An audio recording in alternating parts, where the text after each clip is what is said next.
नमस्कार, मैं हूं शरद द्विवेदी और हमारा आज का मुद्दा है गन पर घमासान, सरकार सावधान।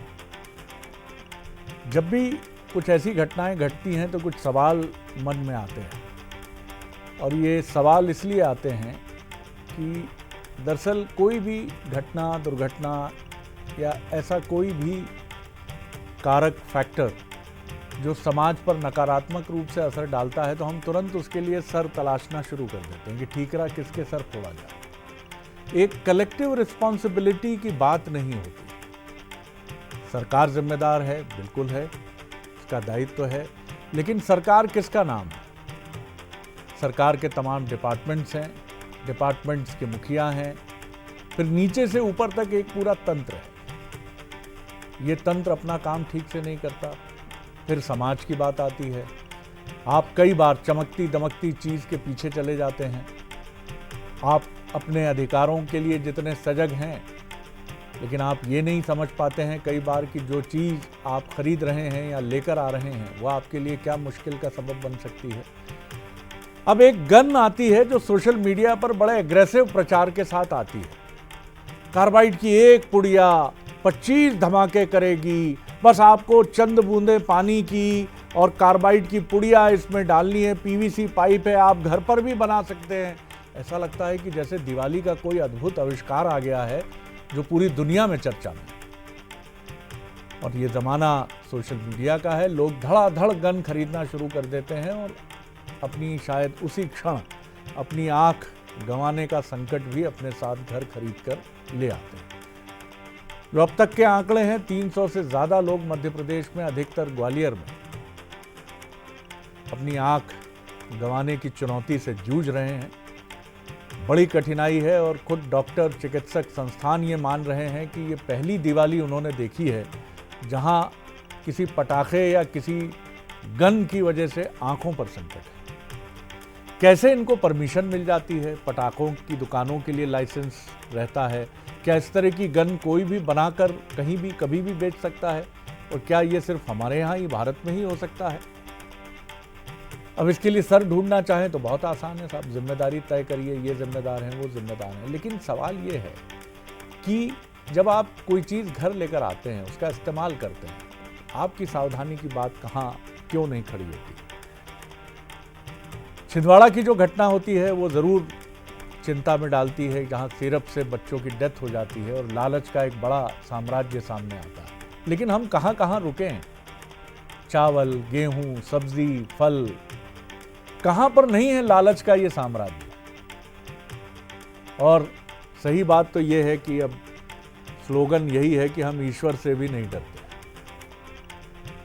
पूजा करके जैसे हम इस दुनिया में रिश्वत दे देते हैं और मान लेते हैं कि काम हो जाएगा, वैसे ईश्वर के लिए भी तथाकथित कुछ सो कॉल्ड कर्मकांडियों ने ऐसा प्रवचन दे रखा है कि साहब ये कर दीजिएगा तो सब समायोजन हो जाएगा। अब किससे डरेगा व्यक्ति? तंत्र से डरता नहीं, ईश्वर से डरता नहीं, क्या करेगा फिर? कई बड़े सवाल हैं साहब, लेकिन ये भारत का सबसे बड़ा सवाल है। ये सबसे बड़ा सवाल ये है कि हम क्या एक सामूहिक लड़ाई लड़ेंगे कभी भ्रष्टाचार के खिलाफ, या हम हमेशा मानेंगे कि कोई अवतार आएगा आसमान से और सब ठीक कर देगा? आज इसी पर हम बात करेंगे, लेकिन पहले हमारी ये स्पेशल रिपोर्ट देखिए। बच्चे छोटे, वो नहीं जानते कि उनके हाथ में क्या है क्या नहीं, तो उन्हें जरूर हमें सावधान करना चाहिए।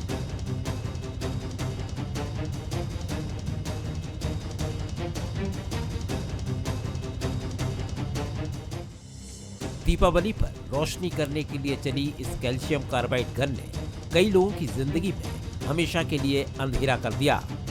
दीपावली के लिए सजे बाजारों में ये कार्बाइड गन धड़ल्ले से बिकती रही। इसको कौन बना रहा था और बाजार तक ये कैसे आ रही थी, किसी को नहीं पता। ना तो इसे बनाने का लाइसेंस लिया गया और ना ही ये कहीं से सर्टिफाइड हुई। जब देखते ही देखते इससे निकली रोशनी ने कई लोगों की आंखें खराब कर दी, तब इस पर बैन लगाया गया और इसे बनाने और बेचने वालों की धरपकड़ शुरू हुई। सरकार ने भी शिकंजा कसा और कार्रवाई शुरू हुई। अभी भी यही अपील करती हूँ कि खुशियाँ मनाएं, लेकिन खुशियों के साथ साथ हमें सावधानी भी बरतना चाहिए। और ख़ासकर बच्चे छोटे, वो नहीं जानते कि उनके हाथ में क्या है क्या नहीं, तो उन्हें ज़रूर हमें सावधान करना चाहिए और उनके हाथ में क्या दे रहे हैं हम लोग ये देखना चाहिए। और जिसकी गन से ऐसी दुर्घटनाएं या ऐसी घटनाएं हुई हैं, तो हम ज़रूर उस बारे में चर्चा करेंगे कि उस पर कुछ ना कुछ किया जाए, एक्शन लिया जाए। ये पहला मौका नहीं है जब प्रशासन के जमीनी अमले की आंखों में धूल झोंकी गई हो। इससे कुछ दिन पहले ही अमानक कफ सिरप, कोल्ड ड्रिंक भी धड़ल्ले से दुकानों पर बेचा जाता रहा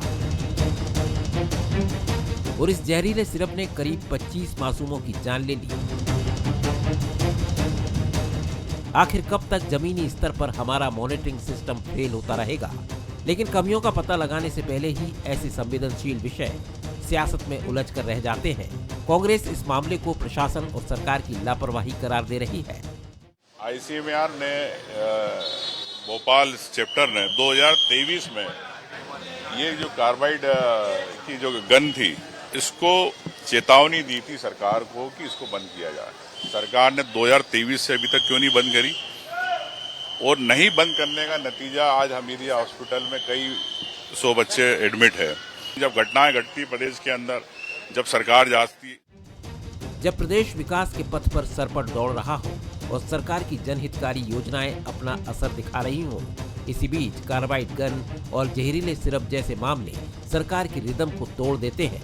जाहिर है ऐसे मसलों को सियासत में फंसाने के बजाय इनके समाधान खोजे जाने चाहिए।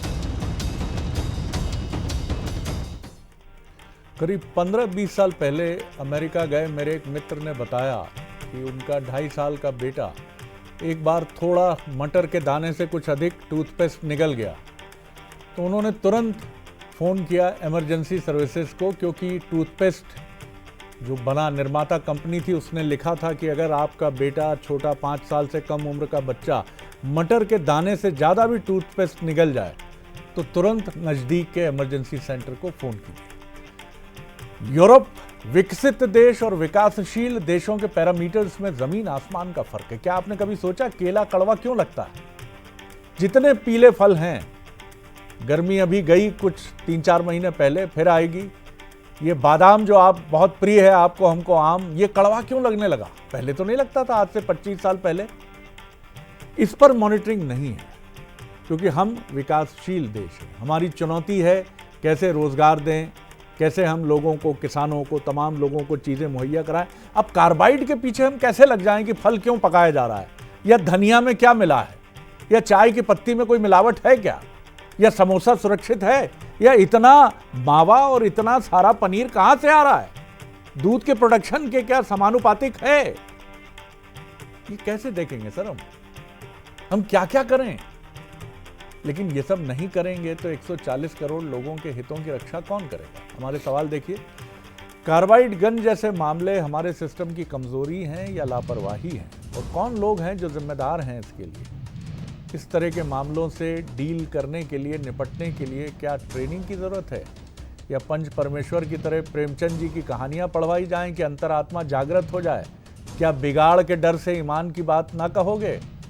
तीसरा सवाल, प्रशासन के ज़मीनी अमले की मॉनिटरिंग को पुख्ता करना होगा, ज़मीर भी पुख्ता करना होगा। जो मेहमान हमारे साथ हैं उनसे मिलिए। हमारे साथ हैं डॉक्टर विक्रम चौधरी, प्रवक्ता हैं, सीनियर लीडर हैं कांग्रेस के, स्वागत है।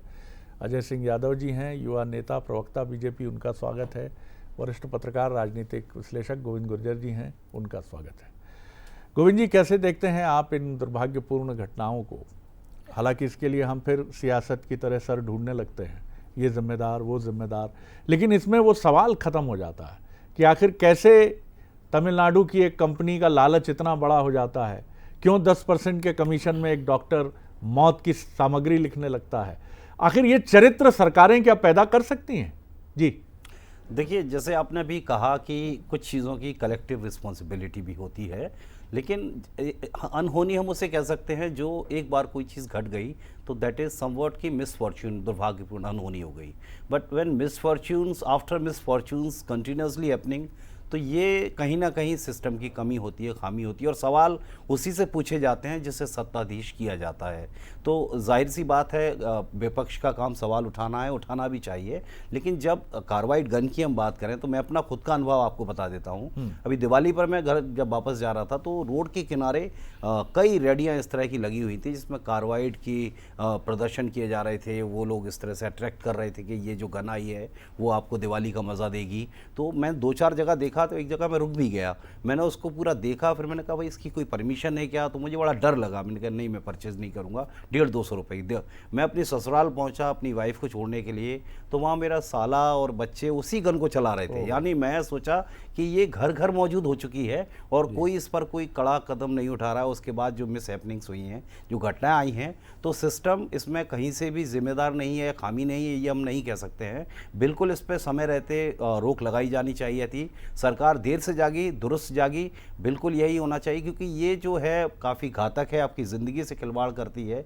और सिरप वाला किस्सा तो आपको मालूम है कि कई बार कोई ऐसी संवेदनशील घटनाएं होती हैं जिन पर स्वतः ही लोगों को अपनी जिम्मेदारी स्वीकार कर लेनी चाहिए। जैसे ड्रग जो ड्रग इंस्पेक्टर थे या ड्रग कंट्रोलर थे, माफ़ कीजिएगा, उनको हटाया गया। हटाने की जगह उनको सस्पेंड भी कर सकते हैं, खुद भी अपना ऐसे संवेदनशील मसलों पर ऑफर कर सकते थे रेजिग्नेशन। तो ये सब चीज़ें जिम्मेदारी सबको समझनी है। सरकार पर अपन सब कुछ नहीं थोप सकते, लेकिन चीज़ें जब रिपीटेडली गलत होने लगती हैं तो सरकार और सिस्टम बिल्कुल जिम्मेदार। बिल्कुल सही बात है। हम ये नहीं कह सकते कि नशा क्यों बढ़ रहा है समाज में। आप कई बार वेग रेफरेंस में कह सकते हैं बेरोज़गारी है लोगों के पास, तो वो नशा करें, वो अपने को क्रिएटिव ना बनाएं, वो मजबूरी के मारे होकर नशा करें और फिर अपराध करें, और फिर हम कहें कि ये सरकार क्या कर रही है, ये नशाखोरी क्यों बढ़ रही है। सवाल ये नहीं है कि सरकार की गलतियों को गलतियां ना कहा जाए, बिल्कुल कहा जाए, जहां त्रुटि हो, गलती हो, और गलती से कौन बच सकता है। लेकिन जहां चीज़ें एक कलेक्टिव रिस्पॉन्सिबिलिटी की, एक drug inspector, food and drug inspector मावे की निगरानी करे या दवा की करे, वो कहाँ चूक कर रहा है, और कहाँ उसके लिए आप ये कहेंगे कि साहब एपिकल लीडरशिप को इसके लिए जिम्मेदार ठहराया जाए।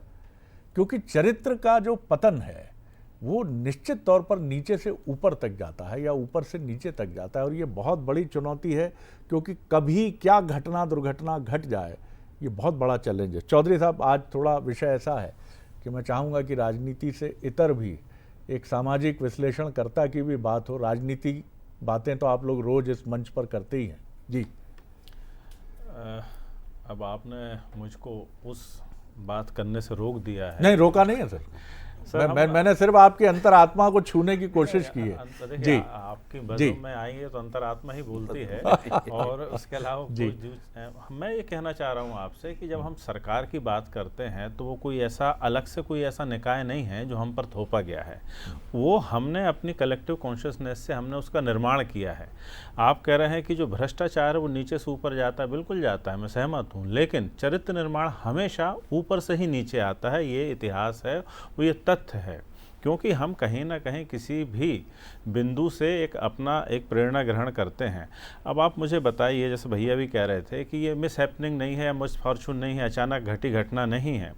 जब हमारी सरकार थी, एक शुद्ध के लिए युद्ध नाम का एक हमने अभियान छेड़ा था और वो गजब का सफल हुआ, तो जनता ने उसको अप्रिशिएट किया था।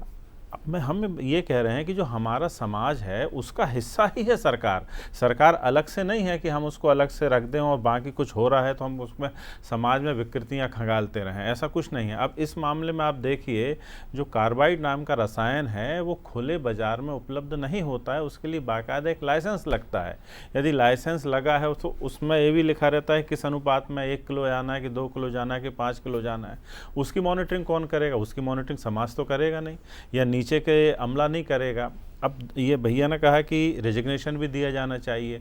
मैं ये जानना चाहता हूँ इस सरकार से कि आखिर चलिए हम ठीक है हर चीज़ को समाज के लिए जिम्मेदार मान लेंगे, लेकिन आपकी जिम्मेदारी आप ही तय कर लो। चलिए हम यही कहते हैं कि चलो हम आरोप नहीं लगा रहे, समाज ने भी आपको बख्श दिया, लेकिन बतौर सरकार आप वो हमें वो बिंदु बता दीजिए कि जहां आपने शर्मिंदा होना, जहां से आप शुरू करोगे, जहां से अपनी जिम्मेदारी पहचानोगे। 25-26 बच्चे वो मर गए, कोई जिम्मेदार नहीं, किसी का इस्तीफा नहीं आया। बात इस्तीफे की नहीं है, बात यह है कि अंतरात्मा और कुछ शर्मिंदगी बची है कि नहीं बची है। उसके बाद आज ही देखिए साहब, कटनी में पुलिस थाने को घेर लिया गया, 2.5 घंटे पुलिस पूरे थाने को बंधक बनाया। इसके पहले पन्ना में आप देख लीजिए पुलिस वालों की पिटाई हुई। अब मैं ये इसलिए बता रहा हूँ ये घटना है कि आखिर संस्थान है कहाँ। इसके पीछे शरद जी देखिए मैं आपको बताता हूँ कि जब आप हमेशा विपक्ष का तिरस्कार करेंगे, आप हमेशा संविधान की आलोचना करेंगे। हमें पूरी डिबेट किस बात पे कर रहे हैं? इस बात पे कर रहे हैं कि हमने एक पंचायत बनाई थी और ये कोई बाहर के आदमी ने नहीं बनवाई थी। हमने आज़ादी हासिल की, हमने स्वराज की अवधारणा ली और हमने कहा कि नहीं अब हम चीज़ों को इस सिस्टम से चलाएंगे।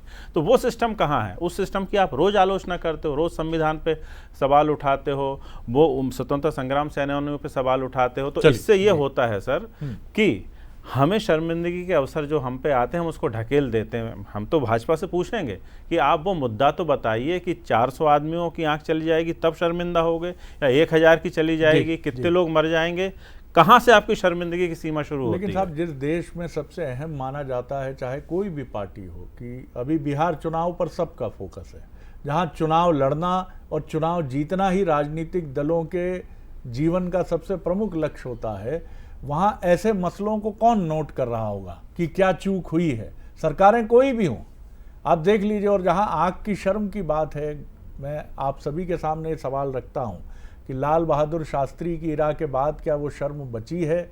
60 के दशक के बाद क्या इस देश में राजनेताओं ने इन मुद्दों पर कहा है? खम ठोक के कांग्रेस के हों, बीजेपी के हों, समाजवादी पार्टी के हों, AIDMK के हों, वामपंथी पार्टी हों, खम ठोक करके हम शर्मिंदा हैं, हम माफ़ी मांगते हैं, हमसे बहुत बड़ी त्रुटि हुई है। क्या ये परंपरा बची है? ये सारी बातें जब हम करते हैं तो 3 उंगलियां हमारी तरफ भी रहती है। जब हम एक उंगली उठाते हैं तो 3 उंगलियां हमसे भी ये सवाल पूछती हैं कि क्या हमारे भीतर वो गुण है या वो दोष जिसकी चर्चा हम सामने के लिए कर रहे हैं हमारे भीतर भी मौजूद है। और इससे नहीं, ये खीरे की तरह रगड़ रगड़ के कड़वाहट दूर होगी। चौधरी साहब बिल्कुल जवाब दीजिए। अजय जी। देखिए शरद जी, जिस तरह की घटना सामने आई है बेहद दुखद है। मध्य प्रदेश या देश में कहीं भी हमारे मासूमों के साथ या किसी भी नागरिक के साथ इस तरह की घटना होती है तो निश्चित ही दुखद है। लेकिन इस तरह की घटनाओं के मामले में हमें गहराई में जाना पड़ेगा। इस मामले में ये देखना पड़ेगा कि इस तरह की गन मार्केट में किस तरह से आई। ये कोई पटाखा नहीं है, ना किसी केमिकल फैक्ट्री का प्रोडक्ट है जो सरकार के रजिस्ट्रेशन या सरकार के मानकों के अधीन बन के मार्केट में आई हो। ये गन आमतौर पे किसानों द्वारा अपने जानवर भगाने के लिए, बंदर सुअर फसलों की रक्षा के लिए उपयोग में आने के लिए प्रचलन में आई थी। लेकिन अब किस तरह से इस बार बड़े पैमाने पे ये गन दिवाली के अवसर पर मार्केट में आ गई और लोगों ने लापरवाही करी और उसका इस तरह का परिणाम सामने आया। लेकिन सरकार इन मामलों में संवेदनशील है। हमने तत्काल कार्रवाई करी, भोपाल में गिरफ्तारी भी हुई, साथ ही कई जिलों में इस तरह के कार्बाइड के बिक्री पे प्रतिबंध भी लगाया गया है। लेकिन ये राजनीति का विषय नहीं हो सकता। संवेदनशीलता स्वयं को समाज में भी लानी पड़ेगी। हमें देखना पड़ेगा हमारे बच्चे किस तरह के खिलौनों के साथ खेल रहे हैं, किस तरह की चीज़ें जो बाजार में सर्टिफाइड नहीं है, जो किसी पटाखा फैक्ट्री के माध्यम से नहीं आई हैं, अवैध रूप से बिक रही हैं। तो इन चीज़ों के प्रति हमें भी संवेदनशील होना पड़ेगा। सरकार द्वारा इलाज की भी व्यवस्था की गई है। उप मुख्यमंत्री राजेंद्र शुक्ला जी स्वयं मामले में सभी पीड़ितों की निगरानी कर रहे हैं, उचित इलाज की व्यवस्था कर रहे हैं। और मुख्यमंत्री जी द्वारा अगर आप याद करें तो दिवाली के पहले स्वयं अपील की थी कि लोग दिवाली पे ध्यान रखें कि इस तरह के उपकरणों और इस तरह की चीज़ों से दूर रहें जिनसे उनके स्वास्थ्य के ऊपर खतरा हो सकता है। फिर भी ये दुखद चीज़ है और हम इस चीज़ पर ध्यान रखना चाहते हैं कि भविष्य में कोई ऐसी नीति भी बनाए जो इस तरह के प्रोडक्ट अचानक से मार्केट में ना आ जाए और अचानक से हमारे नागरिकों की क्षति पहुंचाने वाले ना हो। ये राजनीति का विषय नहीं होना चाहिए। चाहे कब सिरप का मामला हो, कांग्रेस पार्टी ने कब सिरप पे राजनीति की, लेकिन जो कंपनी तमिलनाडु में काम कर रही थी DMK से इस्तीफा क्यों नहीं मांगा आपने? वहाँ चिन्हित है क्या कि आपने कहा कि वहाँ बनेगी जहर बना के मध्य प्रदेश भेजा? और वहाँ तो नहीं बिक रहा था। पीड़ित पक्ष है, आरोपी तो आपकी DMK सरकार है। उस मामले में जहाँ वो जहर बना वो तमिलनाडु आपकी सरकार है। राजनीति का कौन बेच रहा था? नहीं, कौन बेच रहा था? नहीं, बस कौन बेच रहा? और राजनीति नहीं करे तो क्या करें? आपकी शर्मिंदगी की कहीं से शुरुआत नहीं होती है। आपने कौन से मुख्यमंत्री का इस्तीफा दिलवाया था? आपकी सरकार ने यूनियन कार्बाइड के आरोपी को विमान में बिठा दिया था। तो ना कोई राजनीति ऑफिसर आप का कर रहे हो, तबादला होता ये है, ना कोई राजनीति आप एफआईआर कर रहे हो। होती है। राजनीति ना संवेदनशील करें तो विषयों क्या पे करें? राजनीति करना राजनीति छोड़िए। ना क्या आप करें? बताइए, भ्रष्टाचार टीएमके से करने क्यों लग नहीं मांगा जाए। इस्तीफा ये लोग आपने? शरद जी क्यों सुबह नहीं मांगा उठते हैं, आपने कुर्ता इस्तीफा? पहनते हैं, जय हमने श्री राम तो करते हैं डॉक्टर को भी और नोट निलंबित खसोट पे किया, निकल जाते हैं। हमने अपने कोई चलिए, जिम्मेदारी नहीं चलिए, है। चलिए, कोई चलिए। शर्मिंदगी मैं नहीं फिर है। मुद्दे की तरफ लौटता हूँ। समाज की तरफ फिर मैं मुद्दे की तरफ आता हूँ। अजय जी, अजय जी, चौधरी साहब, चौधरी साहब, राजनीति मत नहीं, करिए। और क्या गोविंद जी, आप लोग जान से हो गया, हो गया। राजनीति आप लोगों की करते दलील हैं। आ गई, आ गई दलील, आ गई दलील, आ गई सर, आ गई ये बहस का मंच। नहीं नहीं, अब नहीं साहब, अब ये ज्यादा है, अब ये ज्यादा है, अब ये ज्यादा है। मुझे किसी प्रिंसिपल की भूमिका में मत आने दीजिए कि मुझे दो वरिष्ठ नेताओं को बार बार ये याद दिलाना पड़े कि उन्हें किस तरह से एक डिबेट में अपना पक्ष रखना है। आप दोनों बहुत संजीदा हैं और मैं फिर कहूँगा कि ये कोई मुर्गा लड़ाई नहीं है कि जहाँ कुछ अनैतिक तौर तरीके भी अपनाए गए हैं। और आपके जो भी तथाकथित मूल्यांकन करता हैं उनसे भी हाथ जोड़कर मेरी प्रार्थना है कि ऊंची आवाज़ को कभी बहस का पैमाना मत समझिए, नहीं तो जिस तरह ये कार्बाइड की गन है, जिस तरह ये जहरीली सिरप है, उस तरह हमारी डिबेट भी एक दिन दिखाने लायक नहीं रह जाएंगी साहब। मैं बहुत गंभीरता से ये बात कर रहा हूँ क्योंकि मुझे ये फीडबैक बराबर मिलता है कि डिबेट में बढ़ता शोर दर्शकों को दूर कर रहा है उससे। मैं फिर आपकी तरफ आता हूँ गोविंद जी। सवाल ये है कि ये मुद्दे वोट के मुद्दे नहीं हैं। अगर आज कोई मंदिर मस्जिद का मसला होता, अगर आज सुप्रीम कोर्ट या हाई कोर्ट में आरक्षण, रिजर्वेशन, प्रमोशन में आरक्षण का मसला होता, तो आज अपने आप स्वतः स्फूर्त कार्रवाइयाँ होती, बंद के आयोजन विपक्ष करता, पूरा मध्य प्रदेश बंद करो, ये करो। लेकिन ये मसले, गैस कांड इसका जीता जागता उदाहरण है। इसे सिर्फ भोपाल का मसला मान लिया गया, पूरे मध्य प्रदेश ने भी इस मसले को अपनाया नहीं। बिल्कुल भोपाल में हुआ था, हमें क्या लेना था, हमने क्या देखा। 25,000 से ज्यादा लोग जिस त्रासदी में मरे हों, 20वीं सदी की भयावह त्रासदी हो, उसे हमने त्रासदी नहीं माना क्योंकि उसका वोट पे कोई असर नहीं है।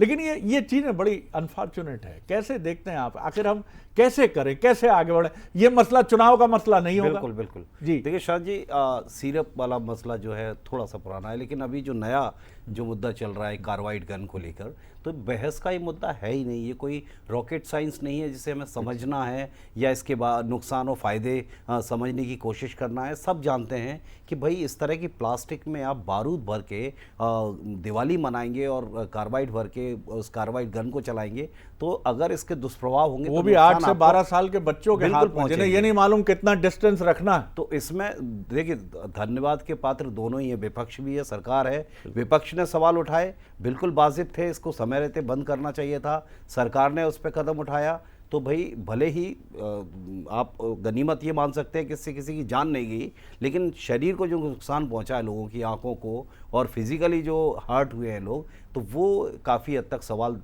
के घेरे में है।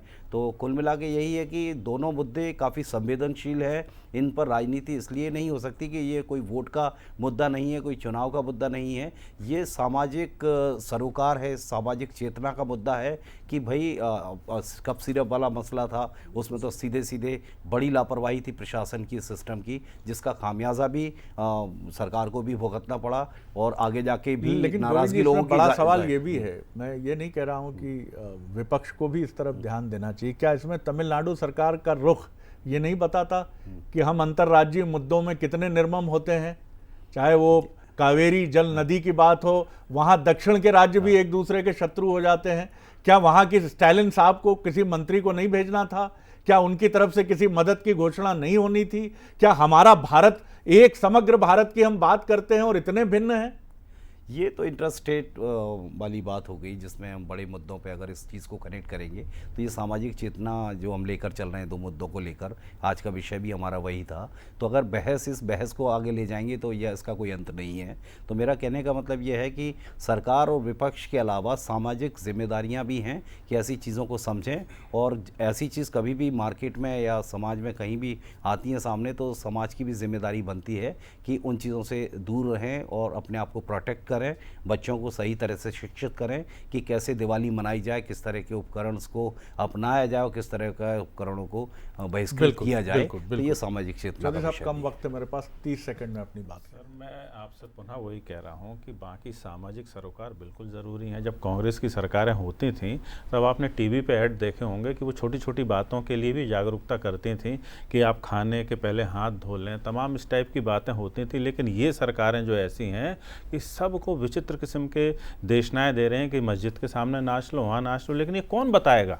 ये सरकार का ही काम है कि सब बताना पड़ता है कि मलेरिया आ जाता है, कूलर का पानी हटा दीजिए। ये सब चीज़ें अब हमको कहीं नहीं देखने को मिलती हैं, सिर्फ उन्माद देखने को मिलता है। और बतौर विपक्ष हम तो आपसे भी पूछ रहे हैं, इनसे भी पूछ रहे हैं, बस आखिरी लाइन कि इनकी शर्मिंदगी की सीमा कहाँ से शुरू होती वो बता दें हमको। देखिए शरद जी, इस तरह का नकारा विपक्ष अब ये देखिए, अब विपक्ष की भूमिका नकारा क्या होता है विपक्ष? विक्रम जी, मैं एक भी बार आपको नहीं टोकता हूं, भाषा आप के पूरे संयम समय का ध्यान पूरे दें। समय इसी तरह की बात करते हैं। दूसरी बात, किसी की बात हमें पसंद ना आए, वो विपक्षी क्यों ना हो, लेकिन नकारा और इस तरह की भाषा, नकारा मैंने इसलिए कहा कि एक ऐसी स्थिति जो कि जागरूकता के अभाव में पैदा हुई और उसके ऊपर आप राजनीति कर रहे हैं तो इसको नकारापनी कहा जाएगा। और जब इसमें, जबकि हम जानते हैं कि सरकार द्वारा लगातार कार्रवाई की गई, इलाज की समुचित व्यवस्था की गई, यहाँ तक कि सभी जिलों में गाइडलाइन भी जारी की गई और भविष्य में भी सरकार ध्यान रखेगी कि अवेयरनेस के इस तरह के कार्यक्रम चलें कि इस तरह की चीज़ें ना आ सकें। लेकिन ऐसे विषयों पर राजनीति करना ये नकारापन है, ये राजनीति नहीं होना चाहिए। और सरकार लगातार कार्रवाई कर रही है और भविष्य में सुनिश्चित किया जाएगा कि इस तरह की लापरवाही ना हो सके। यूनियन कार्बाइड के 5000 लोगों की मौत के बाद किसका इस्तीफा हुआ था, ये भी बता दो, जाते जाते बता दो किसका इस्तीफा हुआ था। पहले का एक उदाहरण आपको देता हूं दोनों को। बैरागढ़ में एक हॉस्पिटल में एक कंपाउंडर साहब, ये बात है 90 के दशक की, और उन्होंने उस समय डिस्पोजेबल उतने प्रचलन में नहीं थे, तो एक पानी में उबली हुई सिरिंज डूबी रहती थी और लगातार पानी खौलता रहता था गैस सिलेंडर के माध्यम से। लेकिन सर्दी के दिन थे तो हॉस्पिटल के मुख्य चिकित्सक ने कहा गैस सिलेंडर इधर दे दो, एक बार उबाल लिया बहुत है। वो कंपाउंडर इस बात पे अड़ गया कि मैं मरीजों की जान से खिलवाड़ नहीं करूँगा, ये सिलेंडर आपकी चाय के लिए नहीं दूंगा। वो अड़ा रहा और प्रेमचंद की कहानियों की तरह उसका वही हश्र हुआ, उसे वहाँ से हटा दिया गया, किसी दूरस्थ जगह में उसकी पोस्टिंग कर दी गई। लड़ने का ये जज्बा, आखिर उस कंपाउंडर को क्या मिला? आज हम अपने बच्चों को या खुद को क्या समझाते हैं? थोड़ा बी फ्लैक्सिबल यार, थोड़ा लचीला हो जाओ यार। लड़ के सिस्टम से कोई लड़ नहीं सकता man, it is impossible, quite impossible. यही तो सीख रहे हैं ना हम। लड़ना नहीं है, क्या करना है? दुम दबानी है, फोल्ड करनी है अच्छे से। हुजूर हुजूर हुजूर हो जाएगा, हुजूर हो जाएगा, हुजूर। और ये हुजूर हुजूर 140 करोड़ लोगों के लिए कई बार संकट बन जाता है साहब, बहुत बड़ा संकट बन जाता है। इसलिए आप ईश्वर को माने ना माने, लेकिन इतना तो माने कि सनातन तो यही कहता है कि आप ही हैं ईश्वर। अपनी अंतरात्मा से पूछिए ना कभी वक्त लेके कि कार्बाइड की ये गन फट जाएगी और मेरे बच्चे की आंख चली गई तो?